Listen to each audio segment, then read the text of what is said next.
నమస్కారం. ఈటీవీ న్యూస్కు స్వాగతం. ముఖ్యాంశాలు. కుప్పంకు చేరిన కృష్ణా జలాలు. పరమసముద్రం చెరువు వద్ద చంద్రబాబు జలహారతి. వచ్చే ఏడాదికి చిత్తూరుకు నీళ్లిస్తామని ప్రకటన.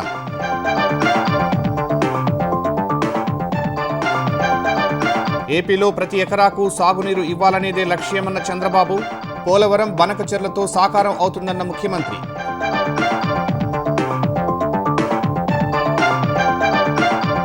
రౌడీ షీటర్లతో తనను చంపించాలని చూసిందెవరో పోలీసులే తేల్చాలన్న కోటంరెడ్డి. బెదిరింపులకు భయపడే ప్రసక్తే లేదన్న తెలుగుదేశం ఎమ్మెల్యే.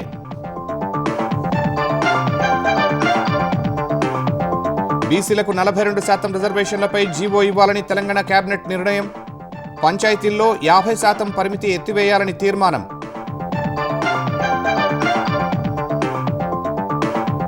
గవర్నర్ కోటా ఎమ్మెల్సీలుగా ప్రొఫెసర్ కోదండరాం, అజారుద్దీన్. మంత్రివర్గంలో నిర్ణయం. త్వరలోనే రాజ్భవన్కు దస్త్రం.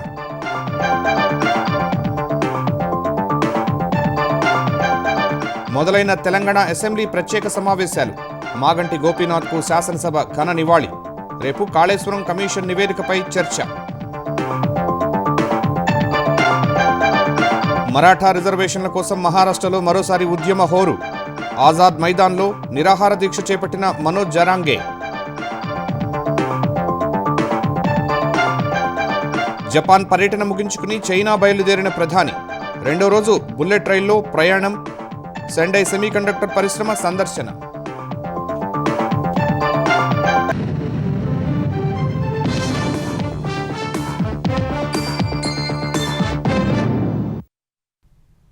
పోలవరం బనకచెర్ల ప్రాజెక్టు పూర్తయితే ఆంధ్రప్రదేశ్లో కరవు అనే మాటే వినపడదని ముఖ్యమంత్రి చంద్రబాబు అన్నారు. గోదావరి, కృష్ణా జలాలు పెద్ద ఎత్తున సముద్రంలో కలిసిపోతున్నాయన్న ఆయన వాటిని పొలాలకు మళ్లిస్తే తెలుగు రాష్ట్రాలు సస్యశ్యామలం అవుతాయన్నారు. కుప్పం నియోజకవర్గానికి కృష్ణా జలాలు చేరిన వేళ కృష్ణమ్మకు జలహారతి ఇచ్చిన చంద్రబాబు 2027లో పోలవరం ప్రాజెక్టును పూర్తి చేసి జాతికి అంకితం చేసి తీరుతామని ధీమా వ్యక్తం చేశారు. కరవు సీమ ప్రజల ఆకాంక్షను నెరవేర్చుతూ ముఖ్యమంత్రి చంద్రబాబు హంద్రీనివా జలాలను కుప్పం నియోజకవర్గంలోని చిట్ట చివరి ఆయకట్టు ప్రాంతానికి తీసుకొచ్చారు. శ్రీశైలం ప్రాజెక్టు నుంచి హంద్రీనివా సుజల స్రవంతి ప్రాజెక్టు ద్వారా 100 కిలోమీటర్ల మేర ప్రయాణించి వచ్చిన కృష్ణమ్మ జలాలు కుప్పం నియోజకవర్గంలోని పరమసముద్రం చెరువును చేరుకోగా చంద్రబాబు జలహారతి ఇచ్చి కృతజ్ఞతలు తెలియజేశారు. పెద్ద ఎత్తున కుప్పం రైతులు తరలిరాగా ఈ మహత్తర ఘట్టానికి గుర్తుగా పైలాన్ ఆవిష్కరించారు.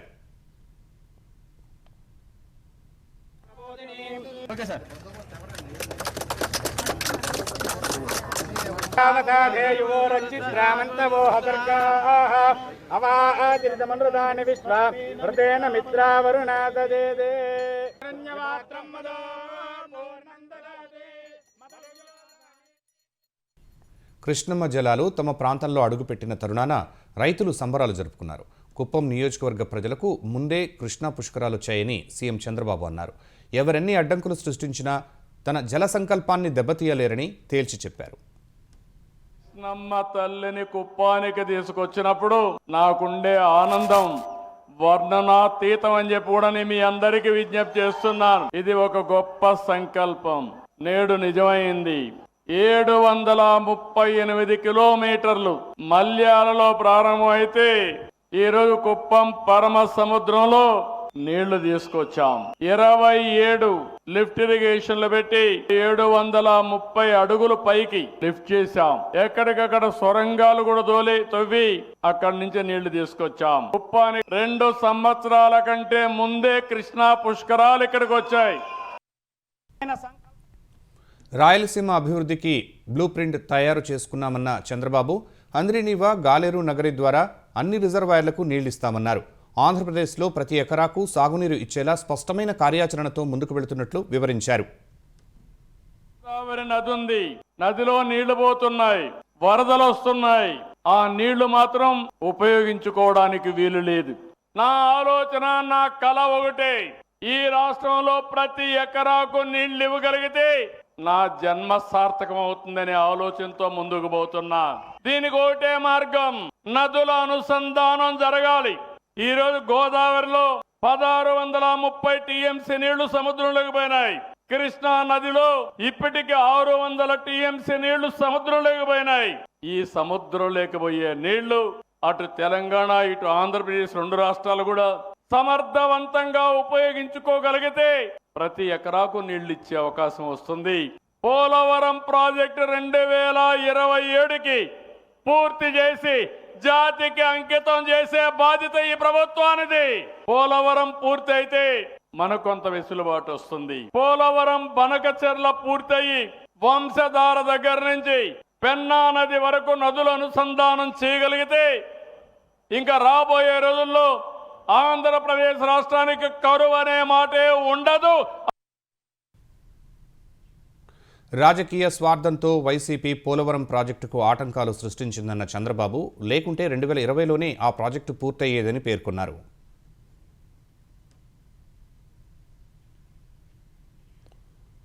అటు హంద్రీనీవాను ఆనుకుని ఉన్న చెరువులన్నింటినీ కృష్ణా జలాలతో నింపుతామని ఏపీ జలవనరుల శాఖ మంత్రి నిమ్మల రామానాయుడు తెలిపారు. రాయలసీమను రతనాల సీమగా మార్చేందుకు ముఖ్యమంత్రి చంద్రబాబు కృషి చేస్తున్నారని అన్నారు. పరమసముద్రం చెరువును కృష్ణా జలాలతో నింపడం ద్వారా కుప్పం నియోజకవర్గ ప్రజల ఆకాంక్షను చంద్రబాబు నెరవేర్చారని నిమ్మల వ్యాఖ్యానించారు. రేపు ఫిబ్రవరి నెల వరకు కూడా మరి కృష్ణమ్మ నీళ్లన్నీ కూడా రాయలసీమకు వస్తూనే ఉంటాయి. కుప్పంకు సంబంధించినటువంటి, పొంగనూరుకు సంబంధించినటువంటి, పలమనేరుకు సంబంధించినటువంటి మొత్తం పైన ఉన్నటువంటి అన్ని నియోజకవర్గాలు, అంటే ఏదైతే 19 నియోజకవర్గాలు ఏదైతే అందరిని ఆనుకుని ఉన్నాయో అన్ని నియోజకవర్గాల్లోనూ కూడా ప్రతి చెరువుకు నీళ్లు వెళ్ళాలి. ఆ చెరువుల దగ్గర నుంచి లింకుల ద్వారా మిగిలిన చెరువులకు కూడా వెళ్ళాలి. ఈ రోజు హంద్రీనీవా ద్వారా నీరు తీసుకురావడం ద్వారా మేము ప్రజలకి కోరిక నెరవేర్చాం. ఈ హంద్రీనీవా నుంచి ఆ నియోజకవర్గంలో ఉన్నటువంటి ప్రతి చెరువుని కూడా నింపేటువంటి కార్యక్రమాన్ని కూడా ఇప్పుడు ప్రాధాన్యత ఇచ్చి ముందుకు తీసుకెళ్తాం. నెల్లూరు రూరల్ ఎమ్మెల్యేను చంపితే డబ్బే డబ్బు అంటూ మాట్లాడుకున్న రౌడీ షీటర్లకు ఆ డబ్బు ఎవరు ఇస్తామన్నారో తేల్చాలని టీడీపీ శాసనసభ్యుడు కోటంరెడ్డి శ్రీధర్ రెడ్డి కోరారు. తనను చంపితే డబ్బే డబ్బు వస్తుందంటూ కొందరు రౌడీ షీటర్లు మాట్లాడుకున్న వీడియోను ఓ మిత్రుడు నిన్న తనకు పంపినట్టు కోటంరెడ్డి చెప్పారు. ఆ వీడియో నెల్లూరు ఎస్పీ కృష్ణకాంత్కు ముందే వచ్చినట్టు తెలిసిందన్న ఎమ్మెల్యే అందుకు సంబంధించి ముందే తనను ఎందుకు అలర్ట్ చేయలేదని ప్రశ్నించారు.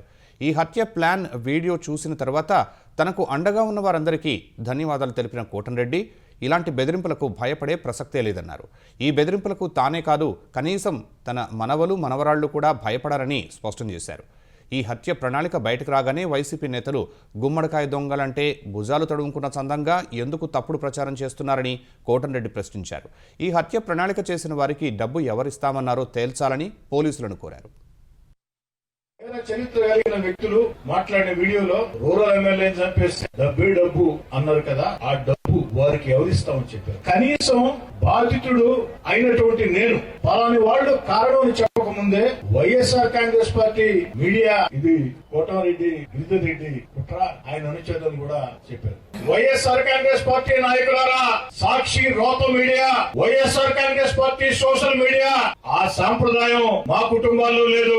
రాజ్యాధికారం కోసం సొంత ఇంట్లో కుటుంబ సభ్యుల్ని చంపించే సాంప్రదాయం మీ డిఎన్ఏలో ఉంది కానీ మా కుటుంబంలో అది లేదు. ఆస్తుల కోసం, అంతస్తుల కోసం తోడబుట్టి వారిని వేధించి వెంటాడే చరిత్ర మీ డిఎన్ఏలో ఉంది కానీ మా డిఎన్ఏలో లేదు. నేను పోలీస్ శాఖను కోరేది ఒకటే, ఎవరు నన్ను చంపితే ఆ కోర్టు డబ్బు ఇస్తామన్నది ఎవరు? డబ్బే డబ్బు అన్నారు. ఆ డబ్బు ఎవరు ఇస్తామని చెప్పారు? దయచేసి దాన్ని తేల్చండి. వైసీపీ ప్రభుత్వ హయాంలో తిరుపతి నగరపాలక సంస్థలో జరిగిన టీడీఆర్ బాండ్ల కుంభకోణంపై ప్రత్యేక దర్యాప్తు జరిపించాలని తెలుగుదేశం ఎమ్మెల్సీ భూమిరెడ్డి రామ్గోపాల్ రెడ్డి ముఖ్యమంత్రి చంద్రబాబును కోరారు. టీడీఆర్ స్కామ్లో వైసీపీ మాజీ ఎమ్మెల్యే భూమన కరుణాకర్ రెడ్డి, మహిళా సీనియర్ ఐఏఎస్ అధికారి పాత్రలను వెలికి తీయాలని సీఎంకు రాసిన లేఖలో కోరారు. జగన్ హయాంలో ఏపీ వ్యాప్తంగా అనేక చోట్ల టీడీఆర్ బాండ్ల కుంభకోణాలు జరిగాయన్నారు. తిరుపతిలో జరిగిన కుంభకోణానికి ఓ సీనియర్ అధికారినే కారణమని భూమన కరుణాకర్ రెడ్డి ఇటీవల ఆరోపించిన విషయాన్ని ప్రస్తావించారు. వ్యక్తిగతంగా తాను ఏ తప్పు చేయలేదని భూమన సెల్ఫ్ సర్టిఫికేట్ ఇచ్చుకోవటాన్ని తప్పుబట్టారు. గత వైసీపీ ప్రభుత్వంలో ఎమ్మెల్యేగా వ్యవహరించిన వ్యక్తి చేసిన ఆరోపణల్ని పరిగణలోకి తీసుకుని దర్యాప్తు చేయించాలని రామ్గోపాల్ రెడ్డి కోరారు. స్థానిక సంస్థల ఎన్నికల్లో బీసీలకు 42% రిజర్వేషన్లపై తెలంగాణ మంత్రిమండలి కీలక నిర్ణయం తీసుకుంది. అసెంబ్లీ కమిటీ హాల్లో సమావేశమైన కేబినెట్ బీసీలకు 42% రిజర్వేషన్లపై జీవో ఇవ్వాలని నిర్ణయం తీసుకుంది. ఈ మేరకు స్థానిక సంస్థల ఎన్నికల్లో రిజర్వేషన్లపై ఉన్న 50% పరిమితిని ఎత్తివేయాలని నిర్ణయించింది. గత ప్రభుత్వం తీసుకొచ్చిన పంచాయతీరాజ్ చట్టంలో రిజర్వేషన్లపై 50% పరిమితి ఉంది. ఆ పరిమితిని ఎత్తివేస్తూ మరొక జీవోను జారీ చేయాలని నిర్ణయం తీసుకుంది. ఆ జీవో ఆధారంగా బీసీలకు 42% రిజర్వేషన్లు కల్పించాలని తీర్మానించింది. అటు గవర్నర్ కోటాలో కోదండరాం అజరుద్దీన్ను ఎమ్మెల్సీలుగా ఎంపిక చేయాలని కేబినెట్ నిర్ణయం తీసుకుంది. ఈ మేరకు గవర్నర్కు త్వరలోనే దస్త్రాన్ని పంపనుంది.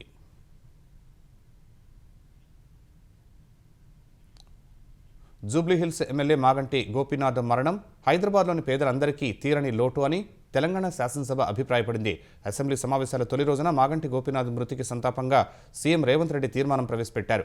ఈ తీర్మానాన్ని బలపరిచిన అన్ని పార్టీల సభ్యులు ఆయనతో ఉన్న అనుబంధాన్ని గుర్తు చేసుకున్నారు. హైదరాబాద్ నగరానికి గోపీనాథ్ ప్రత్యేక ముద్ర అందించారని మంత్రి తుమ్మల చెప్పారు. జూబ్లీహిల్స్ అభివృద్ధి బాధ్యతను ప్రభుత్వం తీసుకుంటుందని మరో మంత్రి పొన్నం ప్రభాకర్ తెలిపారు. గోపీనాథ్ కుటుంబానికి పార్టీ తరపున అండగా ఉంటామని బీఆర్ఎస్ కార్యనిర్వాహక అధ్యక్షుడు కేటీఆర్ తెలిపారు. ప్రజాప్రతినిధిగా పేదలకు నిత్యం సేవలు అందించారని సభ్యులు గుర్తు చేసుకున్నారు. విద్యార్థి నేతగా, ప్రజాప్రతినిధిగా, సినీ నిర్మాతగా మాగంటి గోపీనాథ్ రాణించారని సీఎం తెలిపారు. విద్యార్థి రాజకీయ నాయకుడిగా, ప్రజాప్రతినిధిగా, తెలుగుదేశం పార్టీలో ఎదిగి సినీ నిర్మాతగా కూడా వారు రాణించడం జరిగింది. అధ్యక్ష, ఒక మిత్రుడిగా 2014, 2018, 2023 3 సార్లు శాసనసభ్యుడిగా ఎన్నికై హ్యాట్రిక్ సాధించిన శాసనసభ్యులలో చాలా తక్కువ మందిలో మాగంటి గోపీనాథ్ గారు ఒకరు. ఈరోజు అనుకోని పరిస్థితుల్లో వారు అకాల మరణం చెందడం ఈ సభలో ఉన్న సభ్యులకే కాదు, వారి కుటుంబానికి, జంట నగరాలలో పేదలకు వారు లేని లోటు ఈరోజు మనందరం చూస్తున్నాం. వారు చాలా తక్కువ మాట్లాడతారు. చూడడానికి క్లాస్ లీడర్గా కనిపించిన మాగంటి గోపీనాథ్ ఒక మాస్ లీడర్. ఈరోజు ఈ సభ వారి కుటుంబానికి మనందరం అండగా నిలబడాలి. అదే విధంగా వారి ఆత్మకు శాంతి చేకూరాలి. మనందరం గోపీనాథ్ని ఇక్కడ పిలుస్తాం కానీ ఆయన మొత్తం కాన్స్టిట్యున్సీలో మాత్రం గోపన్నగానే పిలుచుకుంటారు. ఎక్కడ పోయినా, ఏ డివిజన్ పోయినా గోపన్న అని మాట్లాడతారు. ఒక మాస్ లీడర్గా ప్రజల మధ్యనే ఉంటూ ఎప్పటికప్పుడు డైనమిక్గా తిరుగుతూ అర్ధరాత్రి సమస్య వచ్చినా, అపరాత్రి సమస్య వచ్చినా అధికారులను వెంటనే సంప్రదించి పనులు చేసి పెట్టే ఒక మంచి మనస్తత్వం ఉన్న నాయకుడు. అధ్యక్ష, వారి మరణం మా పార్టీకి, అట్లాగే వారి కుటుంబం అందరికీ కూడా తీరని లోటు. అధ్యక్ష, దాంతోపాటు జూబ్లీహిల్స్ నియోజకవర్గంలో తనదైన చిరస్మరణీయమైన ముద్ర ఏదైతే గోపీనాథ్ గారు వేసుకున్నారో తప్పకుండా ఆ నియోజకవర్గానికి కూడా ఇది తీరని లోటు. ఈ దుఃఖ సమయంలో వారి కుటుంబం తరపున మా పార్టీ పూర్తి స్థాయిలో అండగా ఉంటుంది. అధ్యక్ష, కాళేశ్వరం కమిషన్ నివేదికపై అసెంబ్లీలో చర్చించినప్పటికీ తదుపరి చర్యలు చేపట్టకుండా తెలంగాణ ప్రభుత్వాన్ని ఆదేశించాలంటూ మాజీ మంత్రి హరీష్ రావు హైకోర్టును ఆశ్రయించారు. ఈ మేరకు మధ్యంతర పిటిషన్ దాఖలు చేశారు. కాళేశ్వరం కమిషన్ నివేదికను కొట్టేయాలంటూ దాఖలు చేసిన పిటిషన్ ప్రస్తుతం విచారణ దశలో ఉందని, ఈ విచారణ ముగిసే వరకు ఎలాంటి చర్యలు చేపట్టకుండా ప్రభుత్వాన్ని ఆదేశించాలని హరీష్ రావు కోరారు. ఈ మధ్యంతర పిటిషన్ ప్రస్తుతం రిజిస్ట్రీ వద్ద పరిశీలనలో ఉంది.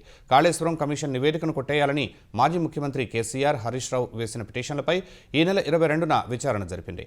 ఇరుపక్షాల వాదన విన్న కోర్టు కమిషన్ నివేదికపై మధ్యంతర ఉత్తర్వులు ఇవ్వడానికి నిరాకరించింది. కౌంటర్ దాఖలు చేయడానికి సీఎస్ నీటిపారుదల శాఖ ముఖ్య కార్యదర్శికి 4 వారాలు గడువు ఇచ్చింది.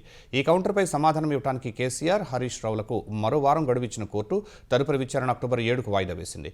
ఈ పిటిషన్ పెండింగ్ ఉన్నందునే కాళేశ్వరం కమిషన్ నివేదిక ఆధారంగా తదుపరి చర్యలు చేపట్టకుండా ప్రభుత్వాన్ని ఆదేశించాలంటూ హరీష్ రావు మధ్యంతర పిటిషన్ వేశారు.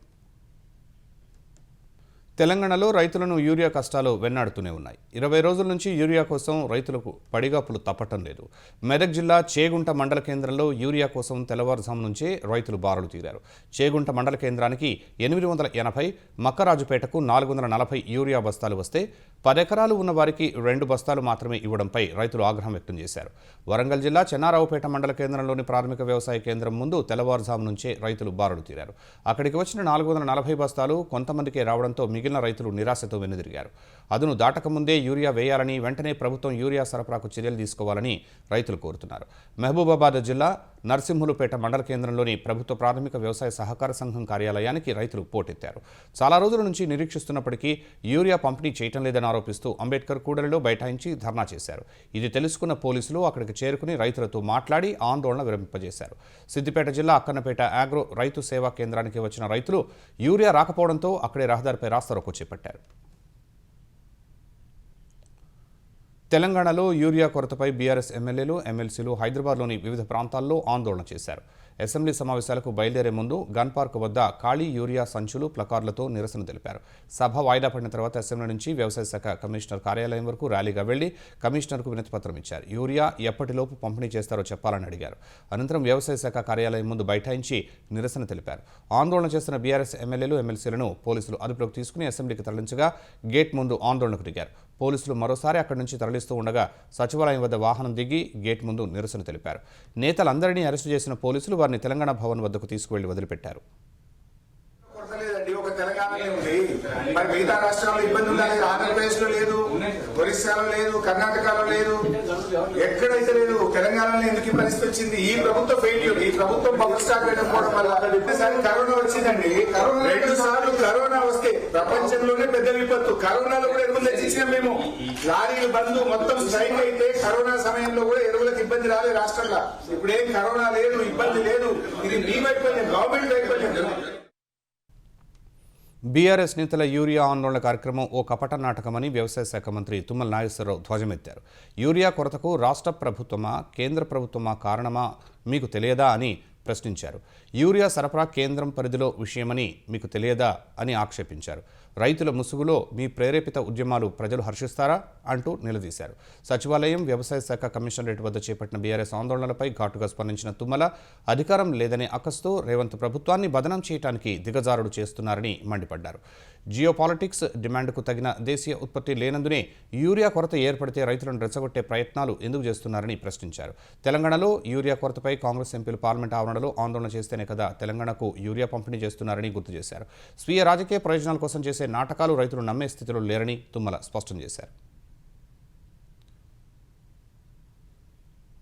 కొన్ని రోజుల నుంచి కురిసిన భారీ వర్షాలకు గోదావరి, దాని ఉపనదులు ఉప్పొంగి ప్రవహిస్తున్నాయి. మంజీరా నదిపై ఉండే సింగూరు ప్రాజెక్టుకు 60,000 క్యూసెక్కులకు పైగా వరద కొనసాగుతూ ఉండగా 58,000కు పైగా క్యూసెక్కుల నీటిని దిగువకు వదులుతున్నారు. మంజీరా ఉధృతికి మెదక్ జిల్లాలోని ప్రసిద్ధ ఏడుపాయల పుణ్యక్షేత్రం వరుసగా 16వ రోజు జల దిగ్బంధంలోనే ఉంది. బాసర వద్ద గోదావరి ఉధృతికి ఆలయం వద్ద దుకాణాలు, లాడ్జీలను వరద చుట్టేసింది. శ్రీరామ్ సాగర్ ప్రాజెక్టుకు 4,90,000 క్యూసెక్కుల వరద వస్తుండగా 39 గేట్లెత్తి 5,90,000 క్యూసెక్కులకు పైగా నీటిని దిగువకు వదులుతున్నారు. శ్రీరామ్ సాగర్ పూర్తిస్థాయి నీటి నిల్వ సామర్థ్యం 80.5 టీఎంసీలు కాగా ప్రస్తుతం 60 టీఎంసీలు ఉంది. పెద్దపల్లి జిల్లాలోని శ్రీపాద ఎల్లంపల్లి ప్రాజెక్టుకు భారీగా వరద చేరుతోంది. మొత్తం 40 గేట్లెత్తి 7,60,000 క్యూసెక్కుల నీటిని గోదావరిలోకి వదులుతున్నారు. ఎల్లంపల్లి నిల్వ సామర్థ్యం 20.175 టీఎంసీలు కాగా 13 టీఎంసీలు ఉంది. ఎగువ నుంచి మేడిగడ్డకు 9,89,000 క్యూసెక్కుల వరద వస్తుండగా మొత్తం నీటిని వదిలేస్తున్నారు. ఎగువ నుంచి వస్తున్న ప్రవాహంతో భద్రాచలం వద్ద గోదావరి నీటిమట్టం 47 అడుగులకు చేరింది. అధికారులు మొదటి ప్రమాద హెచ్చరిక జారీ చేశారు. దిగువన ధవళేశ్వరం బ్యారేజీ నుంచి 7,93,000 క్యూసెక్కుల నీటిని సముద్రంలోకి వదులుతున్నారు. కృష్ణానది కూడా ఇంకా ఉధృతంగానే ప్రవహిస్తోంది. అన్ని ప్రాజెక్టుల గేట్లు ఎత్తి దిగువకు నీటిని వదులుతున్నారు. శ్రీశైలం జలాశయానికి వరద కాస్త తగ్గినప్పటికీ 6 గేట్లు ఎత్తి నీటిని వదులుతున్నారు. జూరాల, సుంకేశ్వర నుంచి 2,43,000 క్యూసెక్కుల వరద వస్తుండగా 2,54,876 క్యూసెక్కుల నీటిని విడుదల చేస్తున్నారు. పోతిరెడ్డిపాడు హెడ్ రెగ్యులేటర్ నుంచి 30,000, ఎడమగట్టు విద్యుత్ కేంద్రం నుంచి 35,000, కుడిగట్టు విద్యుత్ కేంద్రం నుంచి 30,000, 6 గేట్ల నుంచి 1,59,000 క్యూసెక్కులు విడుదల చేస్తున్నారు. శ్రీశైలం పూర్తి నిల్వ సామర్థ్యం 215.8 టీఎంసీలు కాగా ప్రస్తుతం 197.91 టీఎంసీలు ఉంది. నాగార్జున సాగర్ జలాశయానికి 2,47,000 క్యూసెక్కుల వరద వస్తూ ఉండగా 26 గేట్లను 5 అడుగుల మేర ఎత్తి నీటిని విడుదల చేస్తున్నారు. కుడి, ఎడమ కాలువలకు నీటిని వదులుతున్నారు. నాగార్జున సాగర్ పూర్తి నిల్వ సామర్థ్యం 312.04 టీఎంసీలు కాగా ప్రస్తుతం 305.5 టీఎంసీల నిల్వ ఉంది. జమ్మూ కాశ్మీర్ రాంబన్ జిల్లాలోని రాజ్గఢ్లో మేఘ విస్ఫోటనంతో వచ్చిన ఆకస్మిక వరదల్లో 11 మంది ప్రాణాలు కోల్పోయారు. రియాసీ జిల్లా మహూర్లో కొండచర్యలు విరిగిపడి ఒకే కుటుంబానికి చెందిన 7 ప్రాణాలు కోల్పోయారు. బురద, రాళ్లతో కూడిన వరద ప్రవాహానికి పలు ఇళ్లు ధ్వంసం కాగా మరికొన్ని పూర్తిగా కొట్టుకుపోయాయి. వెంటనే సహాయ చర్యలు చేపట్టిన విపత్తు నిర్వహణ సిబ్బంది గల్లంతైన వారి కోసం శిథిలాల కింద ముమ్మరంగా గాలిస్తున్నారు. ఈ వారం మొదట్లో ఉధంపూర్ జిల్లాలో ఆకస్మిక వరదలు పోటెత్తాయి. తర్వాత కట్రాలోని వైష్ణోదేవి ఆలయ సమీపంలో కొండచర్యలు విరిగిపోవడంతో 34 మంది చనిపోయారు. ఈ ఘటనలో గల్లంతైన వారి ఆచూకీ ఇంకా దొరకలేదు. జమ్మూ కాశ్మీర్లో వారం రోజులుగా కురుస్తున్న భారీ వర్షాలతో నదులు ఉప్పొంగి ప్రవహిస్తున్నాయి. ప్రవాహ మార్గంలో ఉన్న ప్రతిదాన్ని వరద ముంచెత్తుతోంది. జమ్మూ శ్రీనగర్ జాతీయ రహదారిని వరుసగా 5వ రోజు మూసేశారు. గుజరాత్లోని పలు ప్రాంతాల్లో కురుస్తున్న భారీ వర్షాలకు జనజీవనం స్తంభించింది. 3 రోజులుగా కురుస్తున్న వర్షాలకు చెరువులు, ఆనకట్టలు, సరస్సులు ఉప్పొంగాయి. హాలోల్ నగరంలో భారీ వర్షం కురిసింది. ప్రధాన రహదారులపై నీరు చేరింది. హాలోల్ బస్టాండ్ సమీపంలోని హవేలీ ఆలయం, కొత్త కూరగాయల మార్కెట్, అగ్నిమాపక కేంద్రంలోని నీరు చేరింది. కాలనీలోకి నీరు చేరి వాహనాలు నీటిలో మునిగిపోయాయి. గత 24 గంటలుగా కురుస్తున్న వర్షానికి భరూచ్ జిల్లా అంకలేశ్వర్ పరిసర ప్రాంతాలు జలమయం అయ్యాయి. పిరామన్ గ్రామాన్ని NH-48ని కలిపే రహదారిని మూసివేశారు. గ్రామానికి రాకపోకలు నిలిచిపోవడంతో ప్రజలు ఇబ్బంది పడుతున్నారు. పంచమహల్ జిల్లాలోని గోద్రా తాలూకాలో సంపా గ్రామం వద్ద కాజ్వేపై వరద ఉధృతంగా ప్రవహిస్తోంది. ఇద్దరు ద్విచక్ర వాహనంపై వాగు దాటేందుకు ప్రయత్నించగా ప్రవాహ తీవ్రతకు వాహనం కొట్టుపోయింది. బైక్పై ఉన్న ఇద్దరు ప్రాణాలతో బయటపడ్డారు. ఆనంద్ జిల్లాలోని ఉమ్రెట్ పట్టణంలో రహదారులు చెరువులను తలపిస్తున్నాయి. వాహనదారులు తీవ్ర ఇబ్బందులు పడుతున్నారు. హిమ్మత్ నగర్లో రాత్రి నుంచి కురుస్తున్న వర్షానికి బయట పార్క్ చేసిన 20 కార్లు నీట మునిగాయి.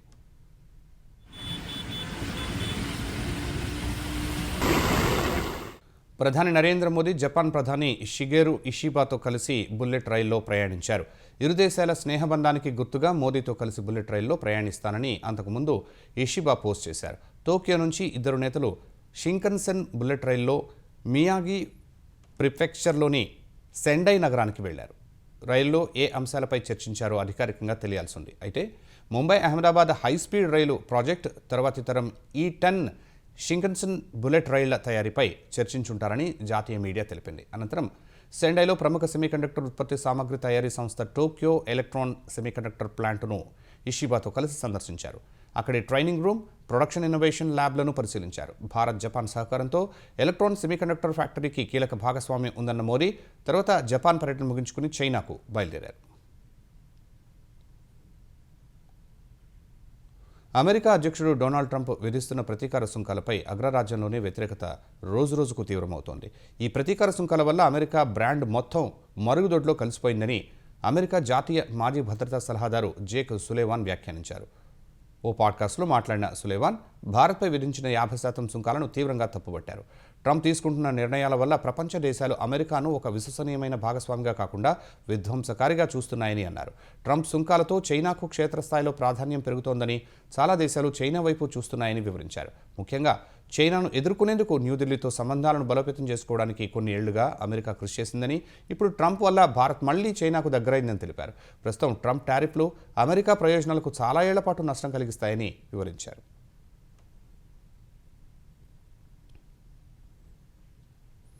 మహారాష్ట్రలో మరాఠా రిజర్వేషన్ల ఉద్యమం మరోసారి ప్రభుత్వానికి ఇబ్బందికరంగా మారింది. మరాఠాలకు ఇతర వెనుకబడిన తరగతుల విభాగం కింద 10% రిజర్వేషన్ కల్పించాలని డిమాండ్ చేస్తూ ముంబైలోని ఆజాద్ మైదాన్లో మరాఠా రిజర్వేషన్ల ఉద్యమకారుడు మనోజ్ జరాంగే నిరవధిక నిరాహార దీక్ష కూర్చున్నారు. ఆయనకు మద్దతుగా ఆయన అభిమానులు ఆందోళనలకు దిగుతున్నారు. మరాఠాల సహనాన్ని పరీక్షించవద్దని మహారాష్ట్ర ప్రభుత్వాన్ని జరాంగే హెచ్చరించారు. మరాఠాలు ఓబీసీ కోటా నుంచి రిజర్వేషన్లు కోరుతున్నారన్న తప్పుడు సమాచారాన్ని ఫడ్నవీస్ ప్రభుత్వం వ్యాప్తి చేయకూడదని జరాంగే కోరారు. కున్బీ కేటగిరీ కింద తమకు దక్కాల్సిన న్యాయమైన వాటాను ఇవ్వాలని డిమాండ్ చేశారు. జరాంగే నిరవధిక దీక్షకు భారీ సంఖ్యలో జనం తరలిరావడంతో ఛత్రపతి శివాజీ మహారాజ్ టెర్మినల్తో పాటు పరిసర ప్రాంతాల్లో ట్రాఫిక్ స్తంభించింది. ఈ నేపథ్యంలో పోలీసులు భారీగా మోహరించారు.